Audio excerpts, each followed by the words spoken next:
Hello everyone, welcome back to my channel. তো অনেক দিন পর চলে আসলাম একটা নতুন মিনি ভ্লগ নিয়ে। আর এখানে দেখতেই পাচ্ছ আমরা ৩ মহারানী মিলে যাব আজকে যুদ্ধ জয় করতে। তো অনেক দিন ধরেই ভাবছিলাম একটু পার্লারে যাব, কারণ আমাদের ৩ জনেরই ছিল কান ফোটানোর। ফার্স্টে আমি অনেক দিন ধরেই ভাবছিলাম, আগের বছরতে ভাবছিলাম যে কান ফোটাবো কবে। তো ইচ্ছা করছিল বাট টাইম হচ্ছিল না। তো ফাইনালি আজকে ঠিক করেই নিলাম যে আজকেই যাবো, চলেও গেলাম। তো এখানে কে আগে বসবে সেই নিয়ে হচ্ছিল তর্কতর্কি। তো কেউই রাজি হচ্ছিল না আগে বসতে। তো ফাইনালি বালিকা বাখরা বানিয়ে দিলাম আমার বান্ধবীটাকে। তো ওই আগে বসলো আর একটু রেগেই গিয়েছিলো আমাদের উপর যে আমরা সবার আগে ওকে বসিয়েছি। তো একটু লেগেও ছিল হালকা করে। ওর এক কানে ফোটানো হয়ে গেছে, তো আরেক কানেও ফোটাচ্ছে। তো ফাইনালি ওর হয়েও গেল ২ কানে ফোটানো। তারপর ভাবছিলাম আমি ফোটাবো, বাট এ বসে পড়লো আমার আগেই, বলছে আমি করবো আমি করবো। ঠিক আছে তুই বস।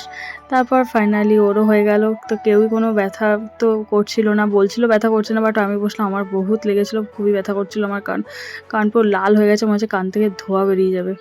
তো দেখতেই পাচ্ছ আমাদের ৩ জনেরই কান ফোটানো ফাইনালি হয়ে গেছে। তো ৩ জনে ঢং করছিলাম আর একটা ফটো তুলেছিলাম, সেটাও শেয়ার করে নিলাম তোমাদের সাথে। তো আজকের মতো টাটা, ভিডিওটা এখানেই শেষ করছি, দেখা হবে নেক্সট ভিডিও।